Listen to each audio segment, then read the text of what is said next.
시청자 여러분 안녕하십니까. 신통방통 윤태훈입니다. 먼저 오늘 저와 함께할 패널분들 소개해드리겠습니다. 반갑습니다. 안녕하세요. 찬성 139대 반대 138. 어제 이재명 민주당 대표 체포 동의안 표결은 이렇게 가까스로 부결됐고 이재명 대표는 적어도 대장동과 성남FC 후원금 의혹과 관련해서는 불구속 상태로 재판을 받을 수 있게 됐습니다. 하지만 압도적 부결을 자신했던 이 대표는 큰 충격에 빠질 수밖에 없었고 민주당 내 이탈표가 최소 30표 이상 나왔다는 점에서 당내 갈등도 불가피한 상황이 됐습니다. 어제 국회로 먼저 가보겠습니다.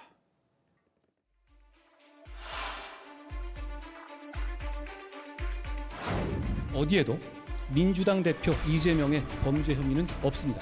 오직 성남시장 이재명의 지역 토착 비리 범죄 혐의만 있을 뿐입니다. 사건이 아닌 사람을 향하고 있습니다.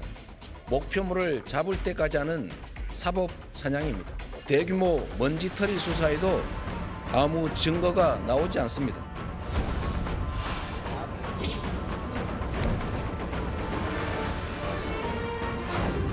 가 139표, 부 138표, 기권 9표, 무효 11표로서 부결되었음을 선포합니다.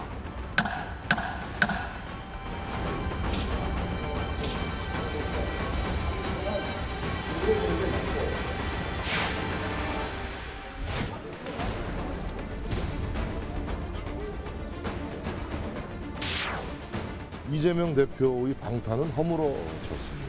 이재명 민주당 대표에 대한 정치적 사망 선고가 내려진 것입니다.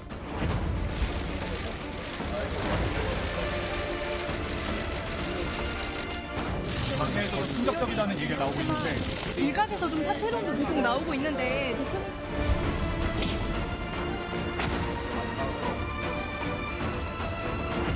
당내와 좀 더 소통하고 많은 의견들을 수렴해서 힘을 모아서 우리 윤석열 독재 정권의 검사 독재에 강력하게 맞서 싸우도록 하겠습니다.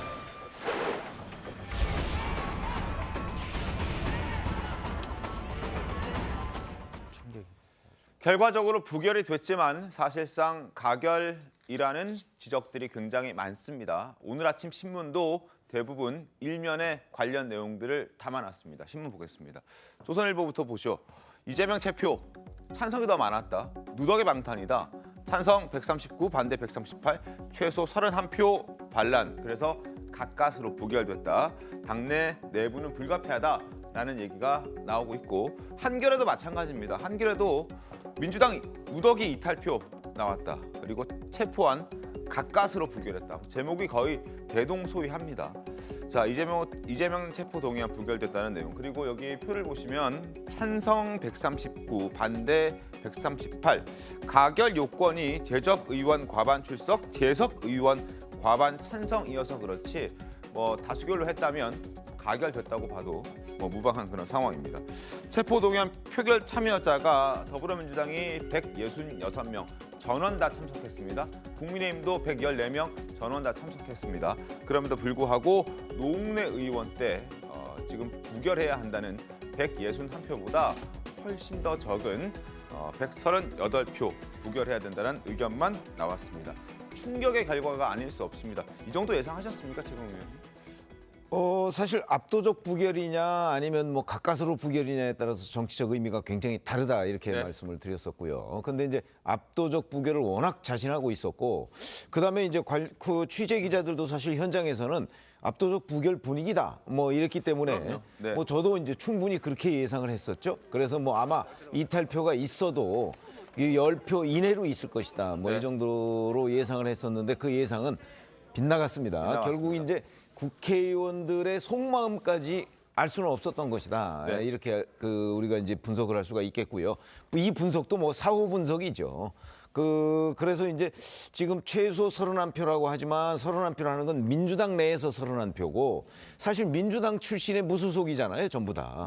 근데 그 민주당 출신의 무소속도 범민주당이다. 이렇게 얘기를 하고 보면 38표 정도가 그 반란을 일으켰다. 이렇게 이제 우리가 얘기를 할 수가 있거든요. 근데 이제 문제는 자, 이 체포동의안이 이번 한 번으로 끝난다 그러면 이제 이재명 대표는 앞으로 계속해서 뭐 대표도 하고 뭐 내년 총선을 지휘할 수가 있을 텐데 이번 한 번으로 끝나지 않을 것이라는 의견이 그런 전망이 대부분이기 때문에 네. 다음 체포동의안 때는 과연 어떻게 될 것이냐 이런 부분이 이제 관심의 대상이 되고 있습니다. 그렇습니다. 이재명 대표 들어갈 때는 뭐 다소 여유 있는 모습으로 들어가긴 했습니다만 그 현장에서의 표정은 시시각각 변했고 굉장히 씁쓸한 표정을 많이 지었습니다. 그럴 수밖에 없었을 겁니다. 어제 결과를 보면. 자, 어제 표를 한번 분석해 보겠습니다. 찬성이 139표가 나왔는데요. 국민의힘 114표, 정의당도 당론으로 가결을 정했기 때문에 6표 다 찬성으로 갔을 것으로 예상이 됩니다. 120표, 그리고 민주당 혹은 무소속 혹은 소수정당의 의원들이 적어도 19명, 확실하죠. 19명이 찬성을 던졌을 것으로 보여지기 때문에 139표라는 가결에 이재명 대표의 체포에 동의한다는 표가 139표가 만들어질 수 있었습니다. 그리고 기권, 무효, 기권 9표, 무효 11표. 소극적으로 아마 찬성했다라고 봐도 무방하지 않을까 하는 생각이 들 정도의 기권과 무효인데 그래서 결국 최대 39표의 민주당 그리고 범민주당의 이탈이 있었다 이렇게 보시면 될 것 같습니다. 자, 그리고 찬성, 순수 이탈했다는 그런 표현이 있고 무효는 정치적으로 이탈. 완벽하게 가결표를 던지고는 싶으나 차마 던지지 못해서 기권이나 무효표를 던진 그런 의원들이 있을 수도 있어서 정치적 이탈이라고 표현을 했습니다. 20표, 39표. 민주당 내에서 분석하기에 비이재명계 의원들은 30명 내외로 분석했습니다. 적어도 이 분석이 맞다면 이번 표결로 인해서 9표의 추가 이탈이 있었다라고 봐도 될 것 같습니다. 아마 이재명 대표도 이 정도로 이탈표가 많으리라고는 예상하지 못한 듯 보입니다. 어제 본회의 시작 때만 하더라도 애써 웃어 보였던 이재명 대표였는데 결과가 나오자마자 상당히 어두운 표정으로 바뀌었습니다. 이 대표의 표정 변화를 한번 보겠습니다.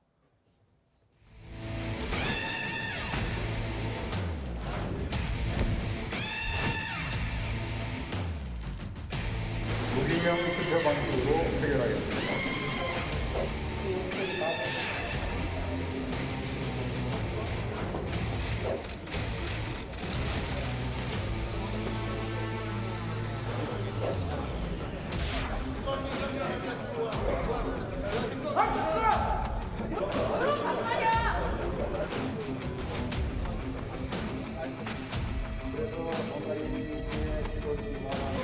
가 139표, 부 138표 부결되었음을 선포합니다.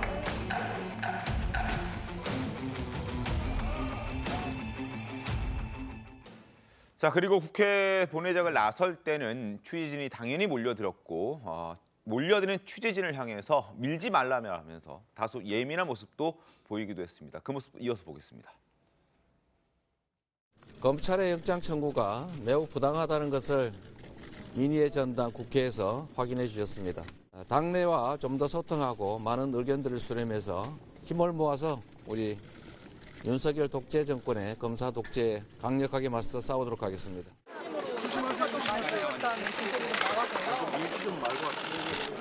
당내에서도 충격적이라는 얘기가 나오고 있는데 일각에서 나오고 있는데 검찰이 쌍방울이랑 백현동 관련해서도 영장 선고할 거라는 얘기가 나오는데 그때도 표정 임하실 겁니까? 자, 수고했습니다. 자, 애써 담담하려 했지만 결국 표정 관리에는 실패한 것으로 보이는데 앞서도 말씀드렸지만 재적 과반 출석, 재석 과반 찬성이라는 국회법에 따라서 부결이 된 것이지만 숫자를 보면 체포에 동의한다는 의견이 더 많았습니다. 사실상 가결됐다는 평가에 서재원 대변인님, 뭐 허투루 들을 수는 없을 것 같아요. 어떻게 보셨습니까? 네, 저도 뭐 개인적으로는 그 결과를 보고 상당히 충격을 받아서요. 뭐 대선 패배의 충격 그 이상이다. 네. 왜냐하면 그 뭐 국회의원 뭐 민주당 단일 대우를 하자고 그렇게 믿은 것이 아니라 저희 민주당 내에서 그동안 얘기했던 것이 검찰 수사, 정치 검찰의 행태를 보여온 것이고 어저께도 이제 한동훈 장관이 이제 계속 구속영장 사유에 대해서 이야기하면서 네. 어떤 뭐 투자금과 자본금 뭐 3억 5천만 원 이런 사실과 의견을 섞어서 이야기한 사항에서는 이재명 대표가 죄가 있냐 없냐의 문제가 아니고 신병보호, 즉 구속해서 수사를 해야 되냐 그 문제에 대해서는 뭐 대다수 국민에 대해서보다는 민주당 내에서는 당연히 이것은 부결이다라는 이게 원칙이 있었던 것인데 결과가 보면 사실은 냉정하게 말씀드려서 그 과반 재석 의원의 과반의 출석에 과반 찬성이기 때문에 기권이나 무효를 했을 때는 어떻게 보면 뭐 어떤 이재명 대표의 개인적인 호불호라든지 여러 가지 정치적 총선에 대한 어떤 위기의식의 투표라고 인정을 하는데 그 외에 13에서 16표에 대한 찬성, 즉 가결의를 던졌다라는 것은 정치 검찰이 아니라 검찰의 어떤 수사 형태도 정당할 것이고 구속영장 사유도 충분히 일리가 있다라는 것을 반증한다면 민주당 내에서 그동안 우리가 계속 투쟁했던 것이 사라지잖아요. 그 자기 부정이기 때문에 굉장히 어떻게 보면 충격이고 앞으로 이 충격은 계속 이어질 것으로 생각합니다. 갈등이 생길 수밖에 없다 뭐 이런 네네, 말씀을 주시는 것 같습니다. 김 대표님 어떻게 보셨습니까? 근데 이재명 대표 입장에서는 서운할 수도 있을 것 같은데 그 민주당 의원들 입장에서 보면 저는 뭐 당연한 일이라고 생각합니다. 그 이재명 대표가 당 대표까지 오는 과정에서 지난해 대선부터 해가지고 이재명 대표는 과연 민주당에게 어떤 도움을 줬느냐, 어떤 당의 지도자로서 민주당에게 유리한 정치적 결과들을 가져왔느냐, 제가 알기로 생각나는 게 없습니다. 대선 패배의 주역이고요. 첫 번째로는 그 이후에 이루어진 지방선거에서도 민주당은 크게 패했습니다. 심지어 이재명 대표는 당시 선대위원장이었고 그랬음에도 불구하고 전국 선거를 지휘하지 못하고 보니 개항 을에 발이 묶여서 사실 국민의힘 후보에 대해서 고전을 면치 못했거든요.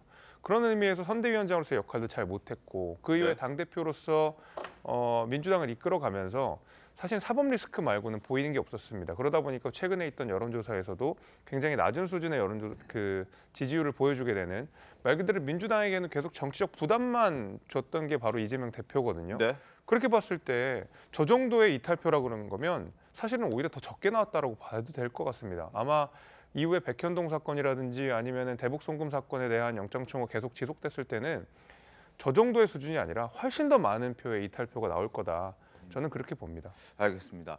자, 이재명 대표도 배신감을 많이 느꼈을 수 있을 것 같습니다. 왜냐하면 이 표결 직전까지 1대1로 비이재명계 의원들을 만나면서 일일이 설득에 나섰었는데 그들이 부결하겠다라고 얘기를 해놓고 실제로 부결했는지 아니면 가결했는지는 잘 모르겠습니다만 어쨌든 표로 봤을 때는 적어도 30명 이상 그리고 최대 39명까지 민주당 내에서 일단 이탈표가 나왔기 때문에 상당한 배신감 이런 것들이 느껴졌을 것 같은데 이런 배신감은 사실 이 대표뿐만 아니라 이 대표의 강성 지지자들에게도 느껴졌을 것 같습니다. 분노를 걷잡을 수 없었던 모양인 것 같은데 이재명네 마을 등등 해서 팬카페를 중심으로 반란표를 던진 것으로 보여지는 민주당 의원들의 이름을 직접 써가면서 지금 색출에 나섰다는 얘기가 나오고 있습니다.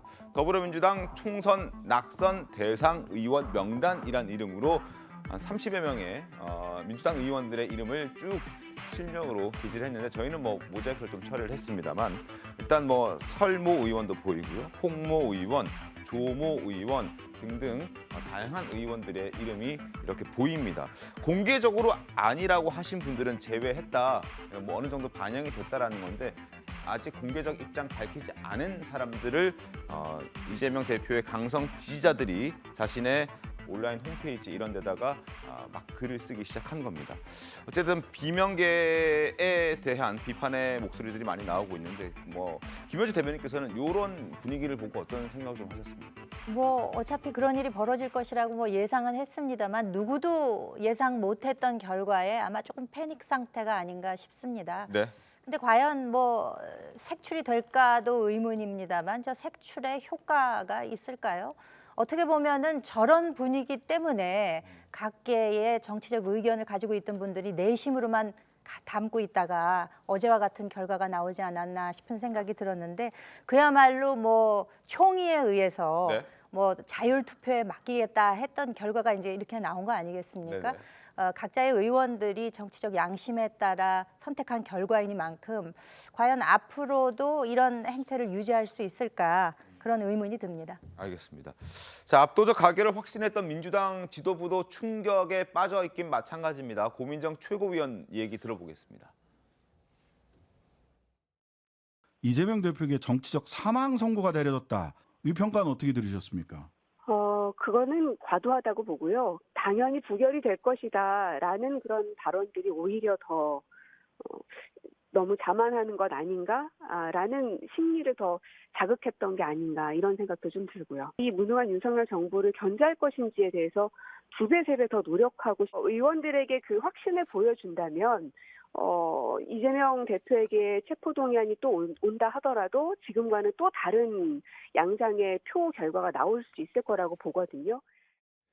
자, 고민정 의원의 목소리 확인하셨고요. 정청래 의원의 입장은 화면으로 보여드리겠습니다. 이재명은 죽지 않는다. 눈물 나게 미안하고 미안하다. 이렇게 얘기합니다. 그래도 내일의 태양은 떠오른다. 검찰이 체포동의안 2탄, 3탄을 던질 때 확실하게 이번에 보여주지 못했지만 그때는 확실하게 거부 의사를 보여주자라고 오늘 새벽에 정청래 최고위원이 글을 썼습니다. 어떻게 보셨습니까? 저는 민주당이 언제까지 이 사당화 논란에 매몰돼 있을지 모르겠어요. 정청래 최고위원이 뭐 자신의 저 생각이겠습니다만 어쨌든 그 국회에서 지금 다들 말씀하셨는데 전혀 예상 밖의 그 부결표가 찬성표가 많이 나왔잖아요. 네. 그렇다면 그 부분에 대해서 뭔가 성찰하고 우리가 좀 들여다보겠다 이렇게 얘기하는 게 좀 맞는 것 같아요. 그런 얘기는 잘 안 나오는 것 같아요. 정청래 최고는 전혀 그런 얘기를 안 한단 말이에요. 그리고 아까 방금 지나갔습니다만 그 이제 민주당의 그 팬덤 지지층들, 뭐 개딸이나 개혁의 딸들이라는 분들, 그분들을 중심으로 이제 그런 얘기가 나오는 것 같은데 그 부분도 맞지 않는 거거든요. 왜냐하면 국회의원들은 국회법에 나와 있어요. 자신의 그 소신과 양심에 따라서 당에 기속되지 아니하고 자유투표하게 돼 있는 겁니다. 원래 뭐 당론 투표도 있긴 있습니다만 그 부분도 좀 지적을 해야 될 것 같고 저는 민주당이 이 방탄정당 사당화 논란에서 이제는 벗어날 때가 됐다. 그런 부분들을 민주당 의원들 그리고 범민주당 성향의 의원들이 지적한 거다. 네. 결국 뭐 다들 지적하는 겁니다만 바로 이건 지도부에 대한 경고예요. 그럼 경고고 사실상의 가결이라고 다들 말씀하시고 계신데 저도 그렇게 봤고 저도 어제 집에서 집 근처에서 저 기사를 보면서 맨 처음에 떠오르는 글자가 사실상의 가결. 사실상 가결. 그게 제 머릿속에 정확히 떠오르는데 나중에 언론 보니까 그 얘기를 다들 하더라고요. 네네. 그러니까 저 이 부분은 이재명 개인의 어떤 범죄 혐의가 당으로 전이돼 있는 겁니다. 이게 뒤죽박죽돼 있는 거예요. 네. 이 부분을 민주당이 빨리 찾아야 되는 것이고 정청래 최고가 당에 상당한 중진이고 말이죠. 야권에서는 나름 영향력이 있는 분인데 저렇게 얘기하면 언제까지 도대체 민주당이 이재명 대표를 옹호하겠다는 건지 방탄하겠다는 건지 민주당 의원들도 많이 그 여론정이 바뀌고 있는데 네네. 이해하기 어렵다라는 말씀 드립니다. 예. 알겠습니다. 최고위원 어떻게 보셨습니까? 지금 말씀하신 대로 그 뭐 같은 얘기죠. 그러나 이제 정청래 최고위원 개인 생각은 저런데 네. 과연 민주당 의원들의 생각은 자 어제 다르고 저는 오늘도 또 다를 거라고 생각을 해요.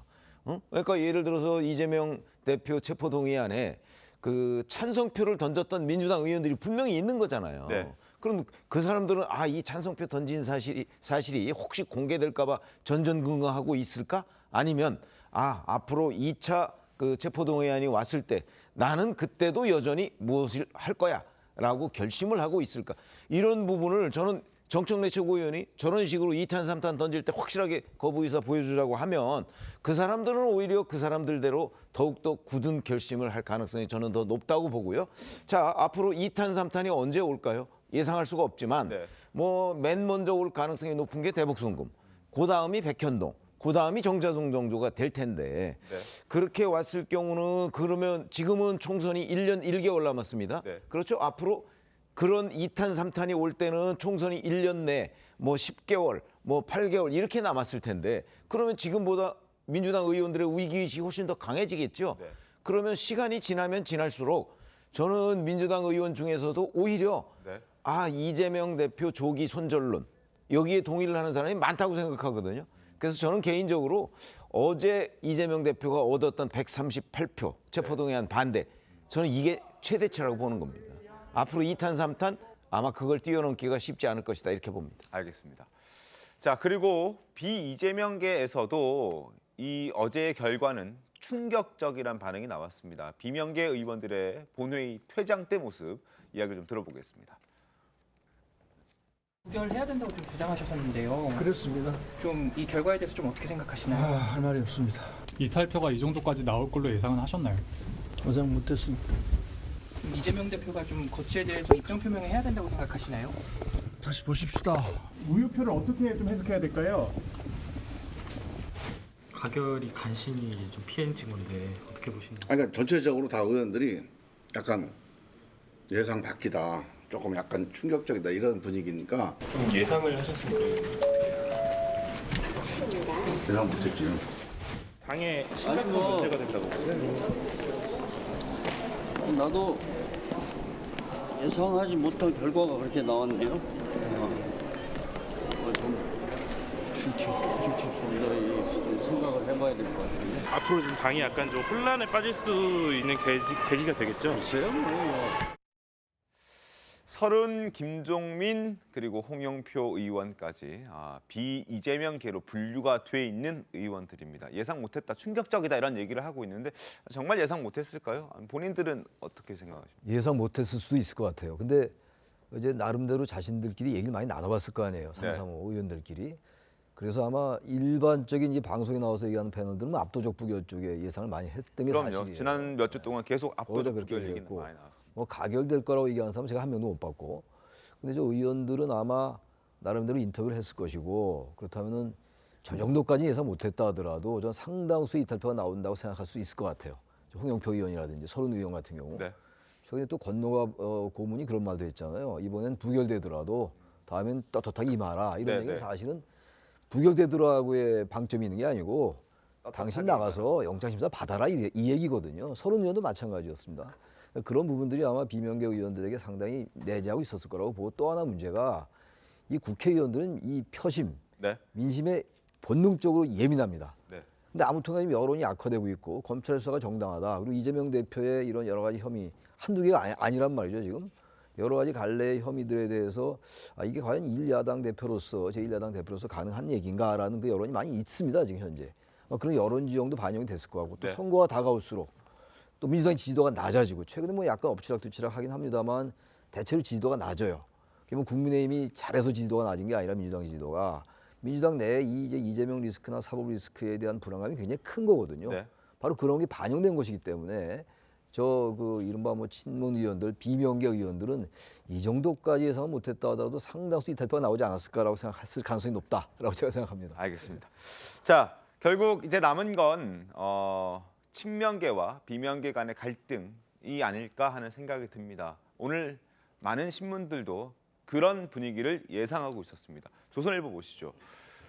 일단 친명계에서는 나가라라는 얘기가 나왔습니다. 지금 가결, 국민의힘에 동조하는 의원들은 나가야 한다라는 얘기를 했고, 비명계에서는 사실상 뭐 가결이다 혹은 이재명에 대한 탄핵이다라는 단어까지 등장시켰습니다. 탄핵 그리고 분당, 밀정 표현까지 등장하면서 민주당 내에서 갈등이 점점 고조화되고 있다는 걸 우리가 피부로 느낄 수 있는 그런 상황입니다. 일단 친 이재명계의 좌장인 정성호 의원도 언론과 인터뷰 이렇게 얘기했습니다.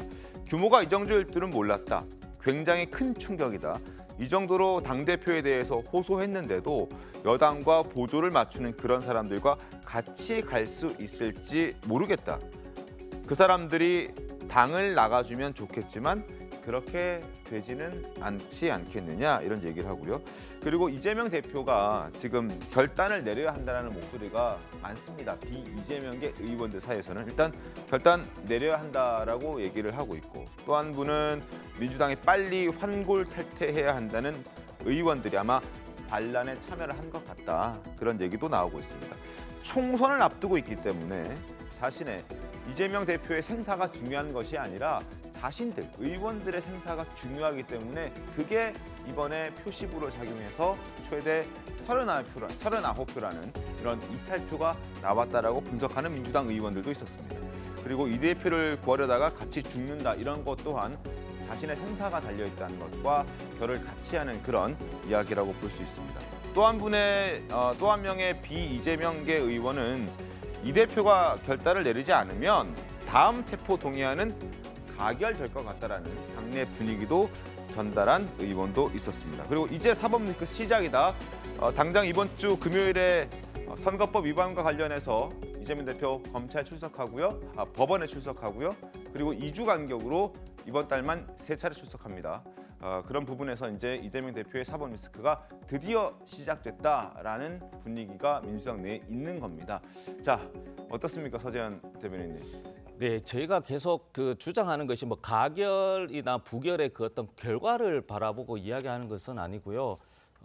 계속 정치 검찰에 대해서 어떤 문제 제기한 것인데 일부 우리 민주당 의원님들 이제 인터뷰한 것도 보면 어떤 검찰의 구속 사유가 동의할 수는 없지만 정무적 판단으로 했다라는 것이거든요. 그런데 제가 앞서 말씀드리지만 김재섭 위원장도 이재명 대표가 인천 계양을 출마 문제 그리고 이후에 어떤 여러 가지 상황에서 사법 리스크든 총선에 도움이 안 된다는 어떤 문제 제기는 합리적이라고 봐요. 그 합리적인 것과 이 국회 동의안에서 부결해야 되고 가결의 그 기준은 달라야 된다는 것이죠. 그러니까 구속영장, 즉 검찰이 제1야당 대표 신병 확보해서 수사를 할 만큼 그런 사안인 것인가에 대한 냉정하게 소신과 양심과 그리고 국민을 대변해서 해야 된다라는 논리라면 우리 민주당 입장에서 그동안 해왔던 주장에 대해서는 이것은 부결시키고 이후에 어떤 말씀드렸지만 그런 문제 제기에 대해서는 정치적 그리고 리더십의 문제를 계속 주장하면 되는 것인데 이 부결안을 예를 들어 정부적 판단이나 어떤 개항을 출마에 대한 문제 제기와 연관시켜서 투표했다라는 그 자체에 대한 저희는 문제 제기와 혼돈을 느끼는 것이고 말씀드렸지만 이후에 여러 가지 사건에서 추가적인 증거 저희가 지난주에도 얘기했지 않습니까? 428억에 대한 주소지 정도만 뭐 이재명 대표의 한 10km 정도 내에 주소지가 있다라든지 혹은 김용 전 부원장의 8억 경선 중에 일부가 쓰여진 증거 정황 정도가 나왔다라면 당연히 이건 가결될 수밖에 없는 사안인 것인데 한동훈 법무부 장관도 그런 내용에 대한 설명은 없었던 것이거든요. 그런 상황에서 우리가 민주당 의원이 그 부결에 대해서가 아니라 어떤 기권 무효 더 나아가서 찬성했다. 그 부분에 대해서는 뭐 이재명 대표의 리더십 위기일 수도 있고 이 부분은 사실 지도부도 마찬가지지만 민주당 국회의원 그리고 당원들이 조금 지혜를 모아서 이 문제를 좀 타개해 나가 조금 심각한 문제인 거는 맞는 것 같아요. 국회의원들의 개개인의 정치적 어떤 다음 총선을 생각하는 것과 그리고 체포 동의안을 부결시키고 가결시키는 것은 별개로 가야죠. 했어야 되는데 아마 찬성하고 가결 쪽으로 표를 주고 무효나 기권표를 던진 민주당 개 의원들 입장에서는 그걸 동일시했다 이런 지적을 하시는 거죠. 있다면 그것은 투표 결과를 떠난 문제라는 것입니다. 알겠습니다. 어찌됐든 민주당은 이번 이 투표 결과를 두고 하나 되는 계기가 됐다 이렇게 애써 말을 돌려보려고 하고 있지만 김재섭 의원님 그렇지 않지 않습니까? 어딜 봐서 이게 하나가 됐습니까? 두 개로 보입니다. 조금 전에 저희가 봤던 기사 내용에서도 뭐 출당했으면 좋겠다, 당을 나가줬으면 좋겠다 이런 얘기가 공공연하게 나오는 거 아니겠습니까? 이재명 대표의 리더십은 심각하게 흔들릴 겁니다. 두 번째 체포동의안, 세 번째 체포동의안 사실 앞서서 말씀 주신 대로 이번이 부결표의 최대라고 볼 수도 있을 것 같거든요. 네. 앞으로 이재명 대표에 대한 사법 리스크, 거기에 대한 피로감들은 계속 누적될 거고 민주당의 지지율도 같이 빠질 겁니다. 그러니까 제 생각건데 이번에 찬성표를 던졌던 의원들 가운데서는 수도권에 있는 의원들이 꽤 될 것 같아요. 그 전까지 민주당의 사실 이제 수도권은 민주당의 어떤 주요 공약지였거든요. 의석수도 굉장히 많고 국정 운영을 어떤 이끌어갔던 원동력이 됐던 지역이 바로 민주당 입장에서는 수도권이었는데 지금 이재명 대표가 당대표가 된 이후에 수도권의 표심이 예전 같지 않거든요. 굉장히 앞서도 예민하게. 그 개혁의 딸들이라 불리는 강성 지지층들이 만든 명단을 봐도 아마 수도권, 서울과 네, 수도권의 맞습니다. 사람들이 굉장히 많긴 했습니다. 물론 그게 확정적인 건 아니지만 물론 그렇습니다. 그게 아마 그 명단이 만들어진 것 자체가 기본적으로 이재명 대표에 대해 좀 비판적인 목소리를 냈던 분들의 명단이 거의 저는 옮겨졌다고 보는데 수도권 의원들이 이재명 대표에 대한 비판적인 목소리를 낼 수밖에 없는 이유는 이재명 대표가 실제로 본인들의 수도권 선거에 나쁜 영향을 주기 때문에 그렇거든요. 그렇게 됐을 때 이재명 대표가 두 번째 체포동의안 또 부결시키고 세 번째 체포동의안 또 부결시켰을 때 내년에 있을 얼마 남지 않은 총선에서 본인들이 진다라는 생각 강하게 있을 겁니다. 어떻게든 이재명 대표가 내려가고 그 다음에 뭐 비대위 체제가 가든 아니면 새로운 지도부 체제가 오든 하는 방식으로 당의 안정이 돼야지만이 본인 선거가 유리하다고 생각했을 때 수도권에 있는 의원들은 당연히 저는 찬성표를 던졌을 거라고 보고 이것은 아마 당내 갈등들을 오히려 가속화시키는 분기점이 되는 것이지 어저께 일이 어떤 단일 어떤 뭐 하나가 되는 계기 저는 어떻게 봐도 이렇게 보기는 어려울 것 같습니다. 분당 가능성 있어 보입니까? 김여정 대변인 어떻습니까? 글쎄요, 지금 뭐 하나인가 아닌가에 대한 지금 이야기를 하고 있는데 분당 가능성 뭐 이전부터도 제기는 되어 왔습니다만 앞으로 이제 좀 추이를 지켜봐야 되지 않을까 싶습니다만 지금 사실상 민주당은 어제 오늘 굉장히 혼돈에 사로잡혔을 것 같습니다. 지금 정성호 의원이나 고민정 의원, 정청래 의원의 이야기를 봐도 현실 인식을 안 하고 싶은 것인지 못하는 것인지는 모르겠습니다만 이 본질에 대해서 지금 조금 더 생각을 해봐야 되지 않을까 싶어요. 사실상 압도적 부결이 나오는 것에 대한 기준에 대해서 지난번 그 노웅래 의원의 161표를 기준으로 보는 분들도 있었고 네. 범야권으로 쳐서 170표 이상이 나올 것이다 이렇게 생각하는 분들도 있었습니다만 각계 의원의 그 의견에 따라서는 어떤 분들은 5표 이내 혹은 2자릿수까지는 가지 않을 것이다. 근데 여기서 2자릿수라는 거는 10표 정도를 얘기하는 거지 30표, 40표를 얘기하는 게 아니었거든요. 그렇기 때문에 이게 본질적으로 과연 이것이 무엇에서 기인했는가에 대한 처절한 그 성찰이 있어야 할 것이고 하지만 그 조응천 의원의 얘기를 빌어보자면은 내심으로 굉장히 괴롭다. 어떻게 해야 될지 모르겠다라고 이야기하는 의원들이 꽤 있다라는 표현을 한 적이 있었거든요. 이 꽤가 한 3, 40명에 이르른다는 얘기거든요. 결국 어저께 한동훈 장관이 얘기한 대로 이것은 야당 대표 이재명에 대한 혐의가 아니라 이재명 시장의 개인 토착 비리에 관한 것이다라는 사건의 본질에 관한 설명을 한 것이 어떻게 보면 내심으로 다지고 있던 의원들에게 주요했던 것이 아닌가 그런 생각을 해봅니다. 체포 동의가 필요하다는 이유를 설명하는 한동훈 장관의 발언에도 좀 흔들렸을 수 있다. 뭐 약간의 영향은 약간의 있을 수 있었다라고 생각이 이런 듭니다. 지금 이번 이 전반적인 일련의 이 상황을 보면 말이죠. 이게 사법적인 문제거든요, 기본적으로. 근데 이제 이 당사자가 제1야당 대표이다 보니까 네. 정치 영역과 사법 영역이 막 뒤죽박죽돼 있어요, 지금. 그러니까 완전히 이 사건 자체가 정치 영역으로 들어와 있습니다. 그걸 우리가 항상 이제 냉철하게 봐야 되는데 지금 불체포 특권 또는 체포 동의안이라는 건 말이죠. 무조건 영장이 발부되고 혐의가 있다는 게 아니에요. 그럼요. 일단 가서 법원에 가서 판사 앞에서 영장의 심사를 받아봐라는 얘기예요. 네네. 그건 다 받아야 되는데 단지 헌법에 국회의원들의 대표성을 보장하기 위해서 또 국회의원들의 활동을 보장하기 위해서 불체포 특권이 있는 거거든요. 근데 이번 사안 같은 건 사실 원래 헌법에 있는 불체포 특권의 취지와 너무 안 맞아요. 따라서 이재명 대표도 대선 때 공약을 그렇게 했던 거란 말이죠.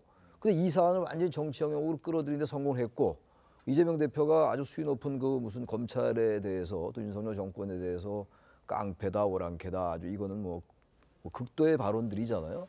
이런 상황으로 이제 정치 영역까지 끌어들이는데 성공을 했는데 이게 뒤죽박죽돼 있으니까 다시 우리가 여러 가지 말씀들을 나누고 있습니다만 이 사안은 일단 검찰은 범죄가 중대하기 때문에 증거인멸에 우려가 있다고 보는 거예요, 사법적으로. 네. 근데 민주당은 그렇게 안 보고 있는 거란 말이죠. 그렇다면 어쨌든 그렇다 좋다 그러면 판사 앞에서 심사를 받아보자 이런 얘기예요. 정말로 그렇게 검찰이 무도하게 영장을 치고 청구했다면 판사가 결정 내려주지 않겠어요? 적어도 아직은 우리나라에서는 사법부가 네. 신뢰가 좀 있으니까. 근데 그걸 마다하고 계속 이런 식으로 2차, 3차까지 가겠다? 그럼 국민들이 어떻게 볼 거냐 이게. 수도권 의원들 아까 말씀했습니다만 그건 당연한 말씀이고 저는 적어도 이재명 대표가 제1야당의 대표 말이죠. 이렇게 결과가 나왔으면은 이제는 좀 내려놓고 대표지 그만두고 오케이 나 받겠다. 라고 하는 게 맞아요. 만약에 이번에 부결이 예상대로 170표 정도 나왔다면 제가 그런 요구하지 않겠는데 이 정도 지금 찬성보다 일단 가결이 더 많았단 말이에요. 한 표 자체가. 이탄표가 많은 건 물론이고 그렇다면 여기서 제1야당 대표로서 대선 후보였고 말이죠. 이른바 진보 진영의 어떤 그 상징이라면 영장 심사 받겠다고 얘기하는 게 맞는 거예요. 정치인으로서. 예. 사퇴론에 대해서 좀 힘을 실는 그런 논평을 해주셨는데 이재명 대표가 현재 상황에서 그 사퇴를 할 가능성은 굉장히 희박해 보이는 게 사실입니다. 이 대표가 사퇴론, 일각의 사퇴론에 대해서 계속 거리두기 하는 모습을 보여왔는데 그 목소리 잠깐 듣고 다시 이야기 이어가겠습니다. 대표님 거취와 관련해서 직을 내려놓아야 된다는 말도 있고 이제 공천권 관련해서도 좀 결단을 내려달라는 목소리가 있는데 당이나 정치 세계에는 생각이 다양한 사람들이 많습니다. 단일한 생각만 한다면 그거는 정상적 사회가 아니죠. 총선에까지 이게 불리하게 작용하는 거 아니냐라는 우려들이 좀 나오는데 국경을 넘어서 오랑캐가 불법적 침략을 계속하면 열심히 싸워서 격퇴해야죠. 재판 나가게 되면 대표직 어떻게 수행하실 건지 사퇴도 고려하고 계시는지 궁금합니다. 제가 경기지사일 때 약 2년 동안 그 재판에 시달렸습니다만 그 사이에 경기도정은 꼴찌 평가에서 1등 평가로 완전히 바뀌었다는 점 상기해 주시기 바랍니다.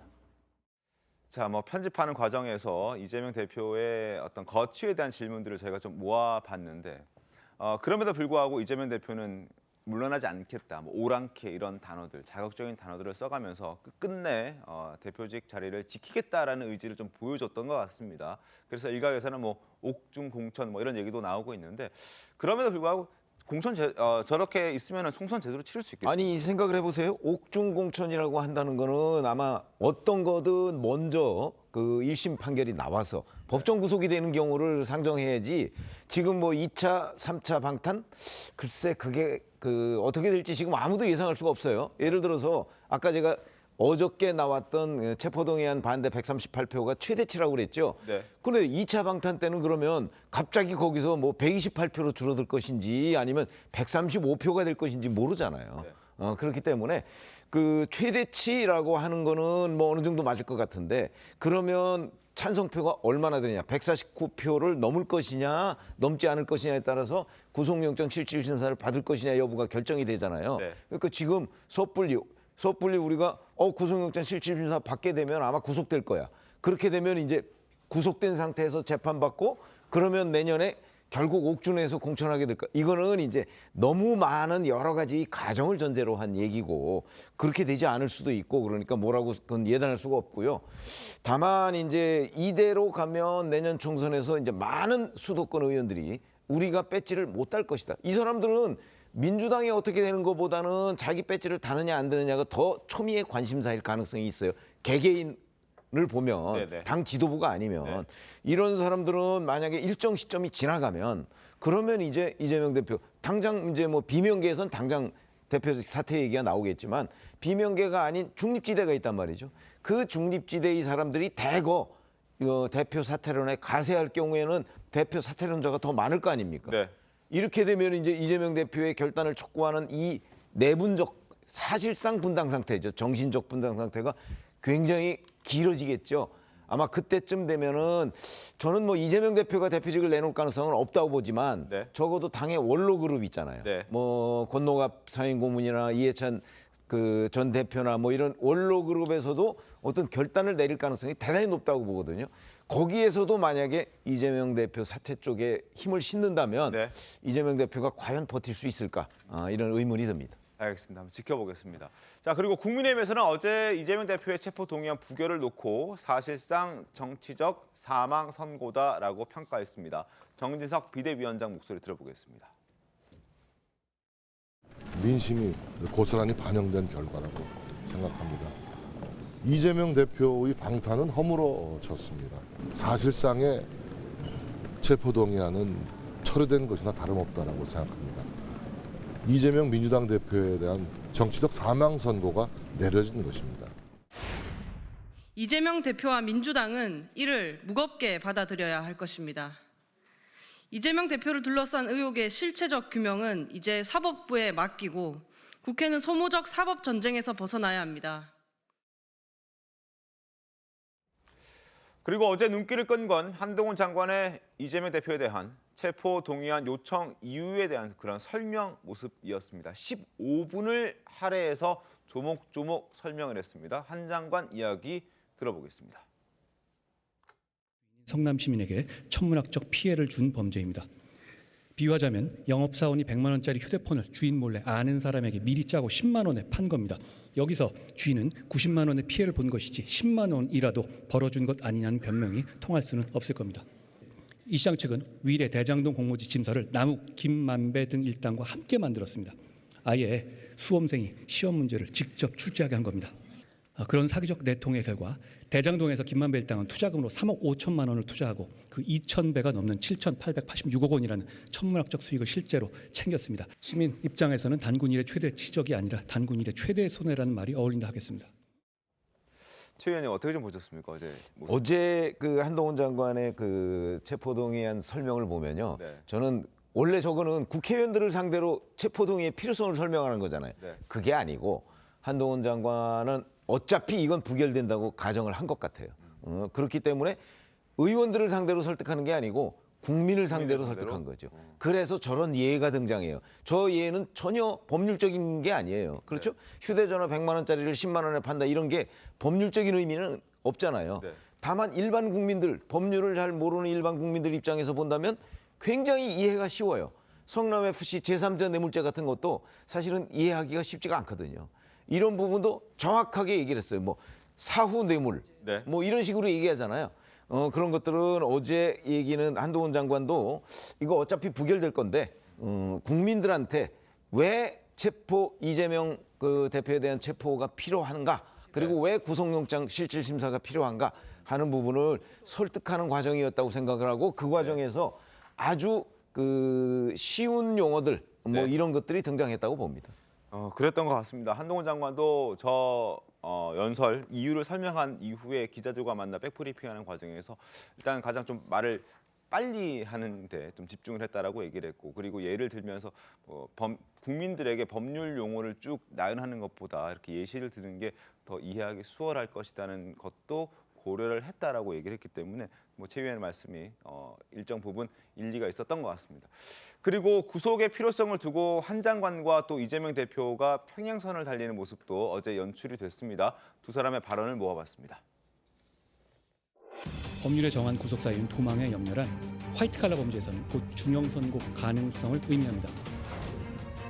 무죄 추정 원칙, 불구속 수사 원칙은 차치하고라도 소환 요구에 모두 응했고 주거 부정이나 도주, 증거 인멸 같은 구속 사유도 전혀 없습니다. 유력 정치인이기 때문에 도망갈 염려가 없다는 주장대로라면 이 나라에서 사회적 유력자는 그 어떤 범죄를 저질러도 구속되지 않아야 하고 전직 대통령, 대기업 회장들은 왜 구속되어 재판을 받았는지 설명할 수 없을 겁니다. 영향력이 큰 제1야당 대표라서 구속해야 한다는 등의 회개한 억지와 정치적 선동 언어만 가득합니다. 제가 지금까지 설명드린 어디에도 민주당 대표 이재명의 범죄 혐의는 없습니다. 오직 성남시장 이재명의 지역 토착 비리 범죄 혐의만 있을 뿐입니다. 자, 어제 표결 과정이 꽤나 오래 걸렸습니다. 왜냐하면 한 이상한 표가 2개가 있었기 때문에 그걸 놓고 어떻게 처리하느냐는 두고 양쪽이 좀 붙으면서 말들이 좀 많았습니다. 일단 보시죠. 조선일보 볼 텐데 무냐 부냐 뭐 야쪽에서는 가부 동수 맞추려고 부를 주장했다 뭐 이런 얘기들도 나오고 있는데 사진을 보시면 바로 이겁니다. 지금 이렇게 적혀 있는 거 보이시죠? 이렇게 적혀 있는 것과 이렇게 적혀 있는 것 이걸 두고 과연 이걸 부로 봐야 하느냐 아니면은 무효표로 처리해야 하느냐 이걸 놓고 지금 한 1시간 이상 여야가 의견 충돌이 있었습니다. 시청자 여러분께서는 어떻게 보이시는지 한번 여쭤보고 싶긴 한데 부냐 무효표냐 어떻게 좀 보셨습니까? 이거 부로 보이십니까? 뭐 뭘로 보이십니까? 글쎄 저거는 이제 그 글씨체의 문제라고 저는 생각을 하거든요. 왜냐하면 비읍자를 이렇게 쓰는 사람이 있습니다. 또는 이렇게 이 밑에 거는 비읍자를 이렇게 쓴 것으로 보이고요. 그래서 저는 저 뭐 판정 기준이라는 게 있기는 하지만 제가 그냥 상식적으로 보면 2개 다 부표로 보이기는 합니다. 저건 글씨체의 문제죠. 부표로 보이기는 가는 하는데. 아닌 건 확실히 보여요. 네? 가가 아닌 아니 근데 밑에 거는 한자로 가로 써도 되거든요. 그러니까 한자 가가 아니냐 또 이렇게 주장하는 사람도 있기는 한데 그냥 상식적으로 보면 부로 보이는데 저런 부분에 관한 최종 결정권은 국회의장이 가지고 있으니까 국회의장이 하나는 무효표, 하나는 부결표 이렇게 그 결정을 내린 거죠. 사진 다시 비춰주시면 지금 위에 있는 이 글자는 이제 무효표로 부결로 처리를 했고요. 아래쪽에 있는 이 정말 알아보기 힘든 이 글자는 무효 처리를 했습니다. 그래서 한 표는 뭐 반대한다, 한 표는 무효 처리를 하면서 이제 139대 138, 뭐 무효표, 뭐 기권표 9표, 11표 이렇게 나오긴 최종적으로 나오긴 했습니다만, 예, 말씀하십시오. 그 투표에 들어가기 전에 국회 사무처에서 나와가지고 어떻게 하시면 됩니다라고 어저께 이제 설명하는 과정이 있었거든요. 그리고 네. 실제 그 기표소 안에 들어가면은 거기에 또 예시가 있다 그래요. 정자체로 쓰지 않으면 인정 안 될 수 있고 하다못해 점이 하나 들어가도 무효표 처리가 될 수 네네네. 있다라는 그런 근거가 있음에도 불구하고 저렇게까지 휘갈겨 썼다는 것은 저것은 정치적으로 내가 가결은 할 수 없지만 차마 그 소극적으로 가결의 표를 표시한 것이 아닌가 그렇게 해석하는 것이 옳지 않은가 싶습니다. 알겠습니다. 뭐 물론 사람 각자마다 글씨체가 이제 필체가 다 다르긴 해도 글자 하나 쓰는데 좀 정성 들여서 또박또박 알아보기 쉽게 쓸 수 있었는데 이렇게 썼다는 건 소극적으로 자신의 의견이 가결이었다는 것을 표출하기 위한 하나의 뭐 방법이 아니었냐 뭐 이런 얘기까지 해주셨습니다. 어찌됐든 이것 때문에 조금 소란이 걸렸고요. 그리고 이재명 대표의 체포 동의안 부결 결과에 한동훈 장관은 이재명 대표를 향한 일침을 가했습니다. 직접 들어보겠습니다. 우리 헌법의 상징적인 제도입니다. 그런데 국회의원의 불체포 특권을 이뤄라고 만든 거라고 생각하지는 않습니다. 예. 수사는 정치와 무관합니다. 수사와 다른 국민들과 똑같은 기준으로 사법 판단을 검찰에서 할 거라고 생각합니다. 자, 서재현 부대변인, 일단 어떻습니까? 어제 그 부결 모습 보고 한동훈 장관이 체포 동의안 요청 이유에 대해 설명을 쭉 하는 모습 보면 민주당 입장은 좀 달랐을 것 같은데요. 어때요? 그래서 내심 저희도 그때 추가적인 증거라든지 피의사실 공표 말해도 된다라고 얘기했던 것이 야당 대표에 대한 구속영장이지 않습니까? 그러니까 더 이제 명백한 증거를 더 제시할 줄 알았는데 그것이 아니라 뭐 비유를 들어서 쉽게 설명한다 하는데 그 사실관계가 전혀 틀린 것이죠.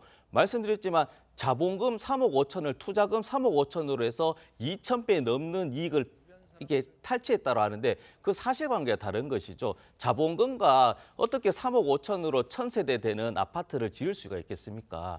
그런 어떻게 보면 허위 사실을 교묘하게 짜집게 하신 거고 휴대폰도 말씀 비유 잘하셨지만 100만 원짜리를 10만 원에 팔았다고 하지만 우리가 신발을 10만 원 제값에 팔았지만 그게 여러 가지 희소성으로 해서 20만 원, 30만 원 갈 수가 있는 것이잖아요. 그럼 판 사람의 문제는 아닌 것인데 휴대폰 100만 원을 10만 원으로 팔면 당연히 안 되는 것을 저것을 이재명 대표가 그렇게 했다고 논리적으로 연결을 하다 보니까 저는 내심 한동훈 장관이 법무부 장관의 역할을 잘하셨다. 왜냐하면 저희도 2시간, 3시간 계속 보면 이게 뉴스 따라가기나 이슈가 너무나 복잡하기 때문에 어려운 것인데 한동훈 장관의 저 15분간의 연설은 기존의 검찰의 논리가 그대로 적용됐기 때문에 저는 저 부분에 대해서는 뭐 한동훈 장관을 비판할 건 없지만은 이 사실, 새로운 증거 이 부분에 대해서는 추가로 제시하지 못했기 때문에 저희들이 이제 계속 구속영장의 사유가 안 된다라고 주장하는 것이고요. 저는 한동훈 장관에게 말씀드리는 게 저런 식으로 계속 어떤 정치적인 의사를 하고 싶으신 게 아니고 법무부 장관의 역할을 하고 싶다면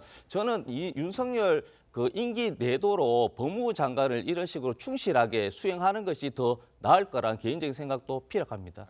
대장동 사건이 대단히 헷갈리는 게 말이죠. 관점이 다른 것 같아요. 검찰의 관점과 이재명 대표가 주장하는 것과의 그 논리 구성이 전혀 달라요. 다시 말하면 지금 이제 그 이재명 대표가 주장하는 거는 단군 이래 이렇게 공익을 환수한 적이 이게 없었다는 거 아니에요? 그러니까 민간업자들이 얼마를 갖고 가고 그건 알아서 하고 괜히 이거 연계시키지 말고 완전하게 공익은 정해놨다는 거 아닙니까? 그래서 5,500억을 받았다. 근데 왜 자꾸만 더 받지 않았다고 왜 나를 배임 혐의로 잡았느냐 하냐가 이재명 대표 주장이거든요. 그런데 검찰은 그렇게 보고 있지 않는 거죠. 그거 인정은 하는데 공익을 환수한 건 인정하지만 기본적으로 이 민간 개발업자들과 유착돼 가지고 정보 미리 흘려주고 다 승인 결정한 거 아니냐. 그러니까 더 많은 것들을 성남시민이 가지고 있었는데 안 했다라는 거란 말이죠. 그러니까 배임 혐의다 이런 얘기. 그걸 아마 지금 이 한동훈 장관이 휴대폰 예를 들은 거거든요. 그러니까 전 이거는 아주 비유는 아주 쉬운 것 같아요. 그러니까 대단히 헷갈리는 게 바로 그 부분이에요. 이재명 대표 얘기 들으면 일가 있게 들리거든요. 아니 5,500억이나 갖고 왔는데 그리고 그렇게 공익 환수한 적이 없는데 그러니까 단군이의 최대의 지적이라고 얘기하는 것이고 그러나 검찰 얘기 들으면 아니다 그렇지 않다. 이거 이쪽이 엄청나게 많이 이득을 받았으니까 이건 배임이다. 4,800억 배임이다 이렇게 보는 건데 이렇게 설명하니까 저도 요거는 일반 시민들이 알아듣기 쉽겠다. 아마 그래서 비유한 게 아닌가라는 생각이 들긴 합니다. 알겠습니다. 자, 이재명 대표 어제 표결을 통해서 일단 체포는 되지 않고 그리고 구속영장 실질심사에 출석하지 않아도 되는 그런 상태가 됐습니다. 그러나 앞서도 말씀드렸듯이 사법 리스크는 계속되고 있습니다. 대북 송금 의혹 관련자들이 속속 태도 변화를 보이면서 검찰 수사에 탄력이 붙을 것으로 보이는데 오늘 조선일보 내용 하나 소개해드리겠습니다. 안부수 아태협 회장, 지금 김성태 전 회장 그리고 이화영 전 경기도 평화부지사 등등과 함께 중국 가서 여러 가지 일들을 했던 그런 사람입니다. 근데 이화영 전 부시장에게 이런 얘기를 했다는 겁니다. 이젠 옹호하는 것도 한계에 달했습니다. 이제는 진실을 말합시다. 이렇게 얘기를 하는 거죠. 검찰이 이 전 부지사와 안 회장을 대질 신문을 했다고 하는군요. 이 자리에서 안 회장이 이 전 부지사에게 대표님, 그동안 옹호를 하려고 했던 건 맞는데 거짓말을 했던 건 맞는데 이제는 그게 한계에 달했습니다. 라고 얘기를 했다고 합니다. 그래서 더 이상 못하겠습니다. 라고 얘기를 했다고 하는 겁니다. 당시 대질에서 이 전 부지사가 자신의 혐의를 부인했고 안 회장이 우리 따로 솔직하게 얘기하시죠 라며 밖에 나가서 얘기를 하자고 했지만 이 전 부지사가 거부해서 결국 두 사람의 단독 대화는 이루어지지 못했습니다만 적어도 지금 검찰에서 들려오는 소리를 보면 진술을 보면 이제 더 이상 거짓말 할 수도 없는 그런 상황이다라는 게 분명해 보이고 이화영 전 부지사 대장동과 관련해서 정진상 전 실장과 김용 부원장이 진술을 바꾸지 않고 거기서 답보 상태에 있듯이 지금 이 대북 송금과 관련해서도 이화영 전 부지사의 지금 입장을 바꾸지 않고 계속해서 묵묵부답하고 있는 상황이어서 진척이 잘 안 되고 있었는데 나머지 사람들은 의견을 좀 모으고 있는 그런 분위기인 것 같습니다. 아무래도 이재명 대표를 포함한 당시 경기도 이화영 전 부지사 등등을 포함해서 아마 큰 압박이 될 것 같은데 김재섭 위원 어떻게 보십니까? 지금 그러면 이제 대북 송금 건과 관련돼서는 이화영 전 부지사를 제외하면 대충 대북 송금 사실들을 다 인정하는 분위기인 것 같습니다. 특히 이제 김성태 회장도 마찬가지고 저 안부서 회장 역시도 대북 송금 사실을 인정한 상황이기 때문에 남은 거는 그럼 이화영 전 부지사 하나거든요. 이화영 전 부지사가 대북 송금 사실 인정하면 이재명 대표는 직접적인 타격을 받게 될 겁니다. 근데 이화영 전 부지사가 완전히 스텝을 잘못 밟아버린 것이 뭐냐면 김성태 씨를 만나서 잘 모른다라는 식으로 얘기를 했잖아요. 존댓말을 하고 뭐 회장님이라고 부르는 등 사실은 그런 등 사실은 전혀 모른다는 태도로 갑자기 일관을 하게 됐는데 이거는 이화영 씨가 스텝이 꼬였다고 볼 수밖에 없는 것이 어느 정도까지 사실을 인정하고 어느 정도 사실을 부인해야지만이 이재명 대표도 여기에 대해서 피해 나갈 구멍이 생길 텐데 이화영 부지사는 김성태 씨랑 사진도 찍고 대화도 나누고 술도 마셨는데 갑자기 대질신문에서 존댓말을 하고 나는 저 사람 모른다라고 해버리면 어디까지 사실 인정해야 될지 사실 이화영 부지사는 그 다음 스텝이 꼬여버리는 겁니다. 그렇게 됐을 때 당연히 이재명 대표의 과의 연관성도 우리는 당연히 살펴볼 수밖에 없게 되는 것이고요. 저는 그런 의미에서 이화영 부지사가 자기의 혐의를 부인하기 위해서 김성태 씨를 모른다라는 얘기를 하는 것부터 자체가 이미 많은 스텝이 꼬여버렸고 나머지 관계자들의 진술이 일치하는 이상 저는 이재명 대표 역시도 이 대북 송금 혐의에서 벗어나기는 어려울 거라고 봅니다. 알겠습니다. 자, 계속 그 수사 상황은 좀 지켜보도록 하겠고 지금부터는 오늘 놓치지 말아야 할 신문을 소개해 드릴 텐데요.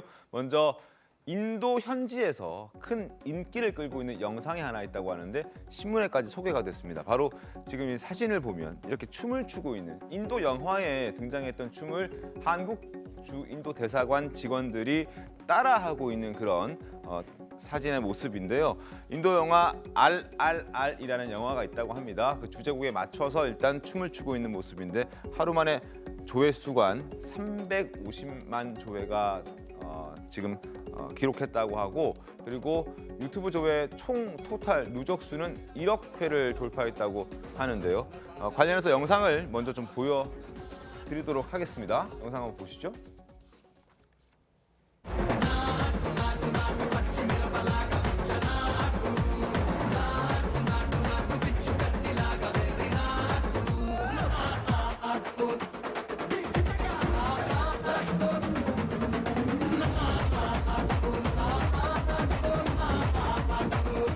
자, 지금 이게 이제 RRR이라는 인도 영화에 나왔던 걸 지금 한국인들과 그 인도인들이 섞여서 춤을 추고 있는 모습을 보고 계신데 어떻게 기획된 겁니까, 최병욱 위원님? 그렇죠. 아니 인도 대사관 그 직원 중에 한 사람이 아이디어를 내서 네. 마침 또 이런 영상을 그 찍고 편집하고 하는 전문가가 있다고 해요. 그러니까 그 사람한테 맡겨서 지금 저 영상을 짧게 만드는 거거든요. 그런데 저 영상이 이제 인도에서 작년에 개봉한 영화 지금 말씀하신 그 RRR이라는 그 속에 나오는 이제 춤 뭐 이런 거기 때문에 인도 사람들은 얼마나 많은 공감대를 느낄 수가 있겠습니까? 그런 점에서 조회수가 지금 폭발하고 있고 뭐 퍼나른 것만 뭐 1만 회가 넘는다고 하니까 대단히 인기를 모으고 있는 것으로 보입니다. 알겠습니다. 영화에서 나왔던 저도 저 영화 봤는데 재밌게 봤는데요. 3시간 7분짜리 영화여서 한참 걸리긴 했었다는 기억이 납니다. 자, 두 번째 신문 보겠습니다. 자, 3일절을 하루 앞둔 오늘부터 광화문 광장에서 독립운동가 15분의 사진을 흑백이 아닌 이제 컬러로 확인할 수 있다고 합니다. 자, 국민일보 신문인데 지금 여기 사진에 보시는 것처럼 김구, 김좌진, 배델, 송진우, 안중근, 안창원, 유관순, 윤동주, 윤봉길, 이승만, 이회영, 조소왕, 최재형, 한용운, 헐버트까지 15분의 지금 독립운동가의 사진을 흑백이 아닌 컬러로 복원해서 내일부터 이제 공개를 한다고 합니다. 대형 전광판을 통해서 송출할 예정이고 3일절을 맞아 AI 기술을 활용해서 생생하게 구현해냈다 이렇게 얘기가 나오는데 자 이것 또한 어떻게 시작하게 됐는지 좀 궁금한데 서재현 부대변인님 어떻게 보훈처가 이 작업을 시작했던 겁니까? 네, 국가보훈처가 굉장히 잘한 이제 어떻게 보면 행정 정책인데요. 그러니까 이제 기술, AI 기술을 접목해서 어떤 과거의 어떻게 보면 책에서만 볼 법한 어떤 독립운동가의 그런 이제 인물들을 컬러로 재생하면서 그것을 하나로 과거가 아닌 현재로 또 이제 오면서 그게 이제 이어지는 역사적으로 잊지 말자라는 굉장히 중요한 메시지를 준 것 같고요. 예전에 왜 이어령 장관이 얘기했던 디지로그 책, 그러니까 디지털과 아날로그 결합처럼 어떤 기술도 있지만 그 어떤 우리 독립운동가가 정말 목숨을 걸고 나라를 이렇게 위해서 희생하고 헌신했던 그 어떤 감정까지 연결해서 우리 청년 그리고 다음 세대까지 본받아서 그리고 감사하면서 그 정신을 잊지 말자 하는 의미에서는 보훈처가 칭찬해도 마땅할 일이죠. 알겠습니다. 자, 28일 오늘부터 4월 11일까지 광화문 광장에 보면은 대한민국 역사박물관 거기에 대형 스크린이 있습니다. 거기에서 확인할 수 있고 이분들의 어록까지 함께 영상이 담겨 있다고 하니까 관심 있는 분들 많이 가서 한번 확인해 보셨으면 좋겠다는 생각 듭니다. 세 번째 신문 보겠습니다. 세 번째 신문은 조선일보인데요. 지난주 민주당 김용민 의원이 김건희 여사 특검 요구를 하는 민주당의 농성장에서 일본 의원과 함께 찍은 사진을 공개했다는 거 어제 저희가 잠깐 전해드렸는데 그때 논란이 됐던 게 바로 한일 연대 농성이라는 김용민 의원 페이스북에 썼던 글이었습니다. 근데 이 글을 지금 일본의 그 의원이 함께 사진을 찍었던 저 의원이 알게 되고 난 다음에 입장이 나왔는데 유감스럽다라는 입장입니다. 무슨 내용인지도 모르고 나는 한글도 몰라서 그냥 김용민 의원과 아는 사이여서 간단하게 영어로 몇 마디 인사를 했고 당시에 뭐 와이프란 단어가 등장했길래 뭐 누구 와이프 뭐 이 얘기를 하나 보다 했는데 그게 윤석열 대통령의 영부인인지는 몰랐다 이런 얘기를 하면서 아니 내가 대체 왜 윤석열 대통령에게 마이너스가 되는 행동을 하겠느냐 뭐 이런 얘기를 했다고 합니다. 자, 김재섭 의원님 어떻게 좀 보셨습니까? 이거 어처구니가 없는 내용이죠. 그러니까 말하면 정치적인 장사를 했다 이렇게밖에 볼 수가 없고 이런 것들은 더 조심해야 되는 것이 잘못하면 한일 관계를 망치는 일이 될 수도 있거든요. 실제로 후토리 의원 같은 경우에는 뭐 그 한일 관계 개선에 많은 관심을 기울이고 있는 의원으로 알려져 있는데 이런 식으로 김용민 의원의 자신의 정치적 이익을 챙기기 위해서 다른 나라의 의원들이 마치 연대를 하고 윤석열 정권을 규탄하는 방식으로 저렇게 자기 포장을 하게 되면 자신의 정치적 이익을 위해서 대한민국의 어떤 외교적인 결례를 그냥 범하게 된 것이거든요. 저는 그래서 저는 심각한 문제라고 생각하고 저거는 분명히 어떤 그 이후에 대한 책임을 저는 분명히 져야 되는 사안이라고 생각합니다. 그리고 최찬희 교수님, 사실 민주당은 그동안 국민의힘을 향해서 뭐 친일 뭐 이런 식으로 좀 일본과 함께하는 무엇에 대해서는 항상 비판의 목소리를 냈는데 본인들이 필요하면 이렇게 허락도 받지 않고 사실을 좀 왜곡한다고 해야 될까요? 이렇게 이용을 하는군요. 저는 우리 한국 정치의 일본 의원을 끌어들인 결과밖에 안 돼요. 물론 저 일본 의원은 자신은 몰랐다고 합니다만 몰랐을 리가 있을까요? 국회의원이 저기 올 때 아무것도 없이 아무 내용도 모르고 온다는 것도 상식으로 이해가 안 가는데. 사실 뭐 이 국회의원 후토리라는 그 일본의 국회의원은 여기에 온 목적이 아니라 다른 일정에 왔다가 이제 뭐 이렇게 목적으로 로텐도를 왔는데 지나가면서 만난 것 같긴 합니다. 김영민 의원이 저 장소는 대단히 정치적인 공간이잖아요. 네. 다른 나라의 의원을 저렇게 같이 동석하는 것 자체가 맞지가 않죠. 그리고 굳이 뭐 평소에 뭐 이른바 친일 프레임, 뭐 반일 프레임 뭐 이런 것들이 아니라 하더라도요. 다른 타국의 의원이 저 자리에 있게 한다는 자체가 저는 김영민 의원의 인식이 대단히 부족하다, 적절치 못했다라고 평가합니다. 알겠습니다. 어쨌든 김영민 의원이 또 추가적으로 어떤 입장을 내놓을지 한번 지켜보도록 하겠습니다. 아직까지는 뭐 저희가 방송 들어오기 전까지만 하더라도 추가 입장은 없었던 것 같았는데 한번 기다려보도록 하죠. 네 번째 신문 보겠습니다. 동아일보인데요. 설악 5색 케이블카. 자, 오랜 수건 사업이었던 설악산 케이블카 설치가 41년 만에 이제 설치 허가를 받았습니다. 환경 영향 평가에서 조건부로 통과가 됐고 연내 착공해서 2026년에는 운영을 시작하겠다 이렇게 합니다. 여기 대청봉 보이시죠? 여기 끝청에서 지금 총 3.313km 거리에 지금 여기 하부 정류장까지 여기까지 케이블카를 연결하겠다라는 이제 계획을 조건부로 허가를 받았고 당장 착공 들어가서 연내 착공 들어가서 2026년 3년 내에 운영을 시작하겠다라고 합니다. 근데 왜 이렇게 늦어진 겁니까? 이게? 잘 아시다시피 환경 영향 평가를 통과하지 못한 거죠. 사실 네. 케이블카를 설치할 수 있느냐 없느냐는 문제는 환경단체와 아니면 저걸 추진하는 사람들 간에 오래된 숙제입니다. 그러다 보니까 이것도 41년 만인데 사실은 윤석열 대통령이 공약을 했었죠. 네. 이 케이블카 설치하겠다. 그러는데 이번에도 이제 뭐 조건부라고는 하지만 네. 사실상 최대 관문인 그 어떤 환경 영향 평가를 통과한 겁니다. 그렇기 때문에 이제 그 가시화됐다 이렇게 충분히 얘기를 할 수가 있는데 저 논쟁은 뭐 여기서 정말 토론을 해도 네. 끝이 없을 정도로 계속되는 논쟁입니다. 왜냐하면 케이블카가 있으면 예를 들어서 그 실제 등산하기 어려운 사람들이 저런 뭐 대청봉까지 갈 수 있는 거 아니겠습니까? 네네. 저 케이블카를 타고. 그러나 이제 환경론자들은 이제 그렇게 되면 이제 저기가 더군다나 또 그 사냥의 집단 서식지라고 해요. 그러니까 그럴 경우에 환경 파괴. 그러면 이제 뭐 사냥이나 이런 어떤 그 동물들의 서식지를 파괴하는 문제. 뭐 이런 것 때문에 그동안에 굉장히 많이 반대해 왔거든요.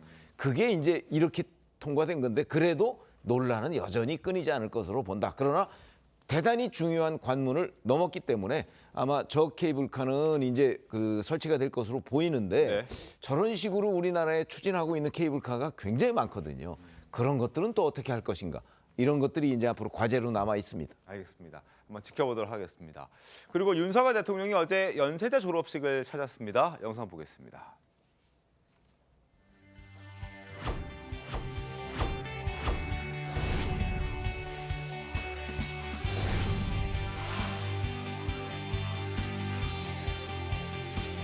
어려서부터 익숙하신 이 연세대학교 교정을 직접 찾아오셔서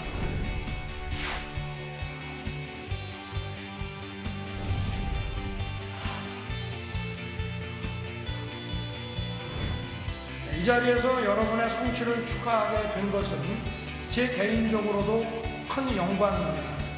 아버지의 연구실에서 방학 숙제도 하고 수학 문제도 풀었습니다.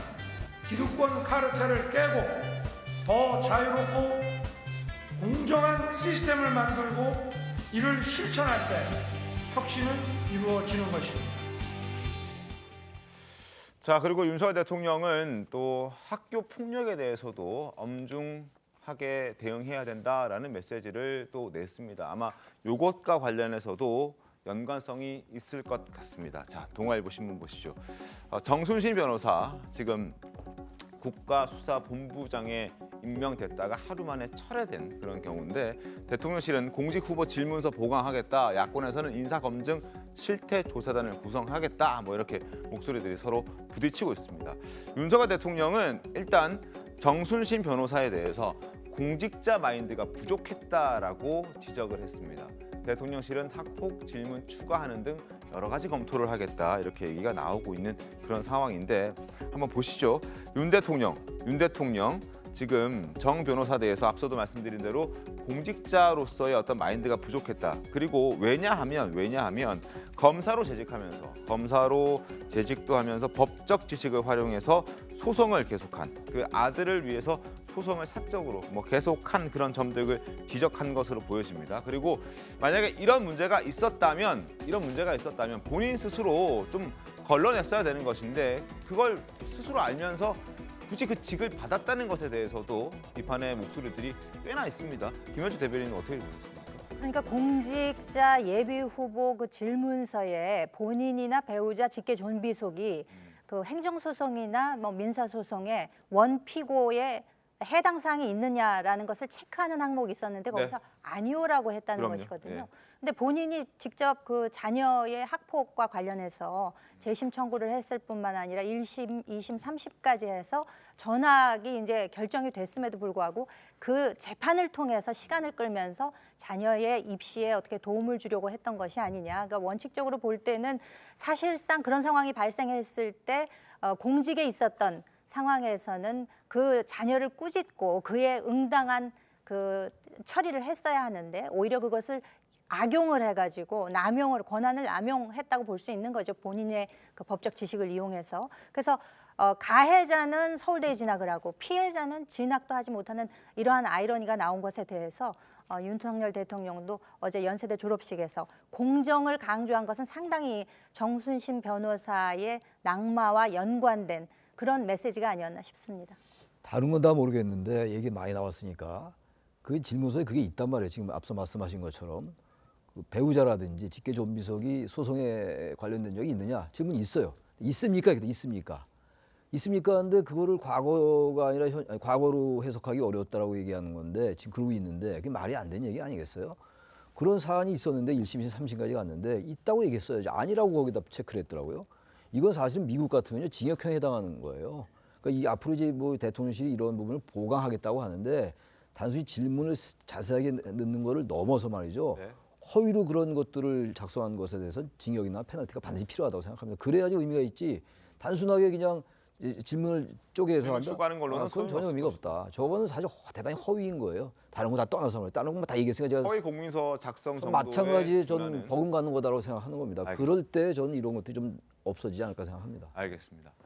자, 대통령실이 여러 가지들을 검토하고 있다고 하니까 지금 최찬유 교수께서 말씀해 주신 부분들도 아마 검토하고 있지 않을까 생각이 듭니다. 한번 지켜보도록 하겠습니다. 잠시 뒤 돌아오겠습니다. 네, 오늘 준비한 시통방통 여기까지입니다. 자, 2월도 이제 다 갔군요. 내일 3월 1일 날 더 신통하게 돌아오겠습니다. 고맙습니다.